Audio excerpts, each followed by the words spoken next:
What's up, guys? Reef Spy here.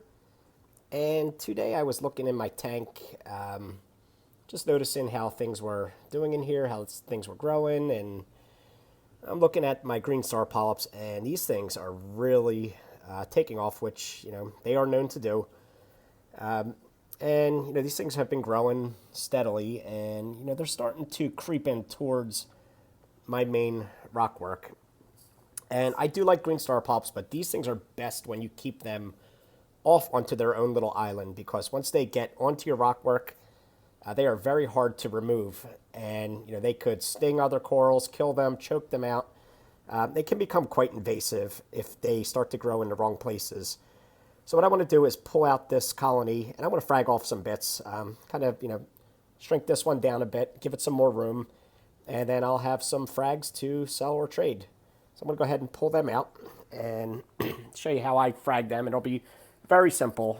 This is one of the easier corals to frag as long as it hasn't already started growing and taken over the rest of your rock work. So got my coral in there. So I've just set up a little fragging station here. I got my step ladder so I can get in there and pull it out. I got a light so I can see what I'm going to be doing. And just a little table. I must have a little chair. Got my tripod. I'm going to try and film this. And some supplies. Not going to need too much today. It's always a good idea to protect your eyes when you're fragging any types of corals. Don't want the stuff in your eyes, could cause problems. I'm going to wear some latex gloves just because, again, it can irritate your skin. Some of the corals, the toxins that they release.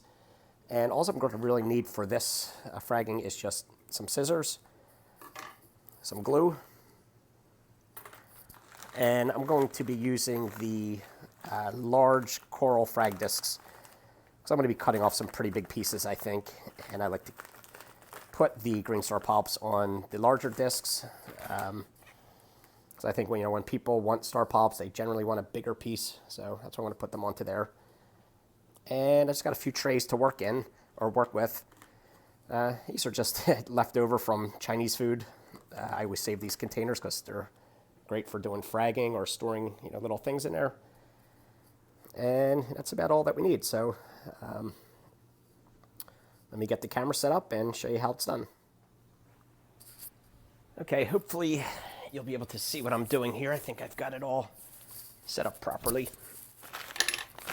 So this is the colony, and as you can see, it came out in a rather large mat. This actually was growing on a few small rocks, which are completely enclosed or covered up. But the way the green star polyps grow is they sort of mat out. So this piece here really isn't attached to anything. It's just star polyps. It was just growing over top of the sand bed. So that's why this is going to be super easy to frag off with the scissors. So all I'm going to do is open up the frag plugs.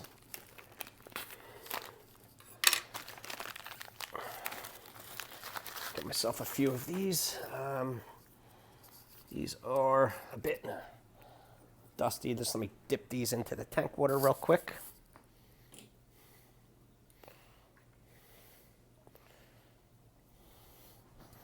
Okay, sorry about that. Yeah, I just wanted to rinse some of the dust off of them so that the glue will stick better.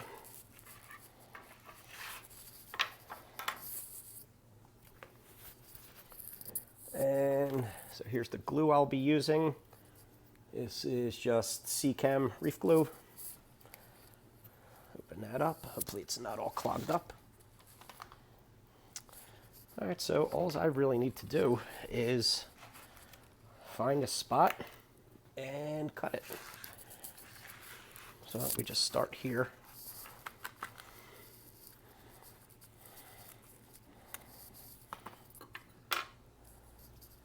I've got a piece there which will fit nicely onto this plug. Maybe even a little bit too big. I wish I kind of had some bigger frag plugs maybe. It's pretty simple really. Put some glue onto the frag plug. Don't need a whole lot, just enough to get it to stick onto there. Just hold it there for a few seconds. And just enough to get it to stick to the plug. And then when these things start to grow, they will really just take care of the rest. So that's really all there was to it. I'm going to just clean this up a little bit so we don't have all this hanging over the edges.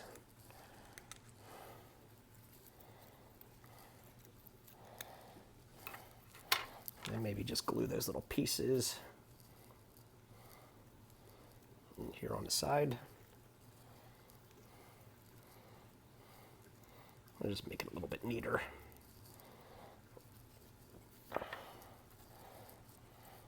And that's just some extra. I'm going to have some extra. I need to trim this back anyhow. I've got way more than I need. So that was it for the first piece. The next piece, pretty much the same thing. I'm just going to cut off a nice little chunk.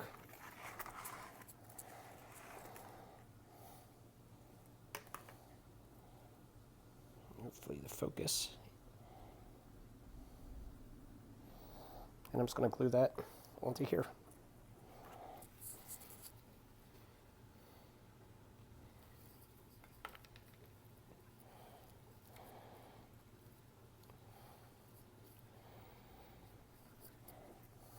That's pretty much all there is to it. Got 2 frags here. I'm going to put them into the frag tank and just continue along. I'm going to be able to do quite a few of these, I think. I'm not going to frag it all up today, just enough to keep it back from the rockwork. And then I need to figure out what I'm going to do with all these frags. I think I'm going to take them up to the local fish store and see what they'll give me for them. I think that's pretty much it. Like I said, the green star polyps are pretty easy to frag when you do not have them encrusted all over your rocks. If these were on the rocks, it'd be a completely different story. But the fact that they were just growing over the sand bed makes it super easy. So if you guys have any questions, please leave them in the comments. And I'll catch you guys in the next video. Thanks for watching. Now, before I go, I just want to show you what I took off. And I just cut off 8 frags, and as you can see, it barely looks like I touched this thing. It's still got plenty of green star polyps. And just over here are the 8 new frags that I just made. And, once they calm down, they'll open up. Here's some old ones that I had made before. And they'll just open up and start encrusting over the plugs just like those ones did. All right, guys, I'll catch you next time. Thanks for watching.